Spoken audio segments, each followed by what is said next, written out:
Halo semua, saya Rachel dari Bali Kopiku and Plantation, bersama petani lestarikan warisan kopi. Tahukah teman-teman semua bahwa pertanian menjadi sektor primer di Bali sebelum berkembangnya pariwisata? Namun sayangnya dalam beberapa dekade terakhir ini terjadi pergeseran sektor yang menjadi tumpuan masyarakat secara umum, yakni sektor pariwisata. Dilansir dari sebuah artikel yang diunggah pada website resmi di Sembang Provinsi Bali, menyatakan bahwa sawah menjadi salah satu ruang yang mengalami alih fungsi yang masif dari tahun ke tahun. Hal ini bisa kita lihat dari perbandingan lahan sawah per kabupaten atau kota dari tahun 2020 hingga tahun 2021. Di beberapa kabupaten atau kota mengalami penurunan luas sawah secara signifikan.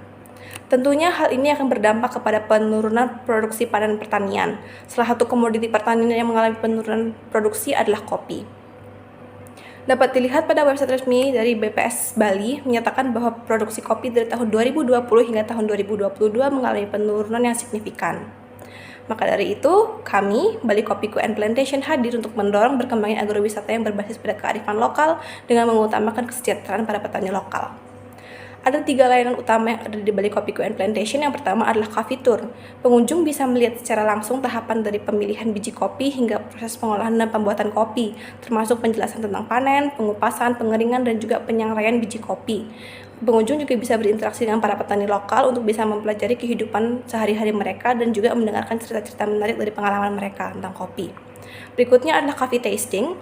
Pengunjung bisa diajak untuk merasakan berbagai jenis kopi yang dihasilkan dari kebun kami, dan pengunjung bisa belajar mengidentifikasi perbedaan dalam cita rasa, aroma, keasaman, dan juga karakteristik unik dari setiap jenis kopi yang ditawarkan. Dan yang terakhir, specialty kita adalah coffee class. Pengunjung bisa belajar secara praktis bagaimana untuk menyeduh kopi dengan teknik-teknik penyeduhan tertentu, mulai dari tahapan persiapan hingga penyajian kopi. Pengunjung bisa belajar tentang berbagai macam jenis kopi, mulai dari klasifikasi dan perbedaan antara jenis kopi yang satu dengan kopi yang lainnya. Menurut data dari Badan Pusat Statistik, jumlah wisatawan yang berkunjung ke Bali pada tahun 2022 mencapai 6,3 juta orang, yang mana 60% dari mereka itu memiliki minat terhadap agrowisata dengan total 3,78 juta orang, sehingga perkiraan pasar yang bisa kami layani adalah 700.000 pengunjung. Berikut ini adalah segmentasi pasar kami. Yang pertama adalah wisatawan domestik dan mancanegara yang ingin merasakan pengalaman unik dalam menikmati biji kopi. Lalu pria dan wanita di usia 25 hingga 50 tahun yang memiliki pendapatan menengah ke atas. Berikutnya ada individu yang mencintai alam dan lingkungan berkelanjutan dan tertarik dengan budaya kearifan lokal. Dan yang terakhir adalah seorang pecinta kopi atau orang yang ingin belajar lebih dalam tentang kopi. Dalam hal ini, kami unggul di salah satu keunikan kami, yaitu pengunjung bisa berinteraksi dengan petani secara langsung sehingga dapat merasakan keterlibatan secara langsung dari proses pembuatan kopi.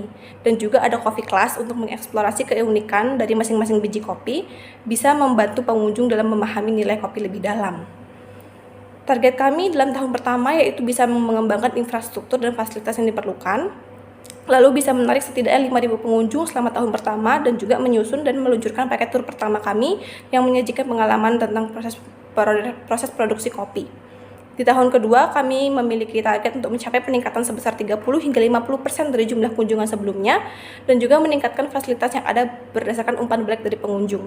Yaitu berikutnya kami bisa menjangkau pasar yang baru melalui promosi, kemitraan dengan agen perjalanan, atau melalui pemasaran ke segmen pasar tertentu. Dan di tahun ketiga, kami memiliki target untuk menjalin kemitraan dengan komunitas lokal untuk memajukan pertanian kopi lokal. Dan juga bisa menambahkan variasi tur pengalaman baru yang unik yang bisa mencapai pertumbuhan pendapatan sebesar 40 hingga 60% dibandingkan tahun sebelumnya. Tentunya semua ini tidak bisa terwujud dengan sendirinya, tentu ada tim yang bekerja di baliknya. Ada saya Rachel Alaida sebagai CEO, Oktawardi sebagai CTO, dan Viola Erena sebagai CFO. Bali Kopiku and Plantation bersama petani lestarikan warisan kopi.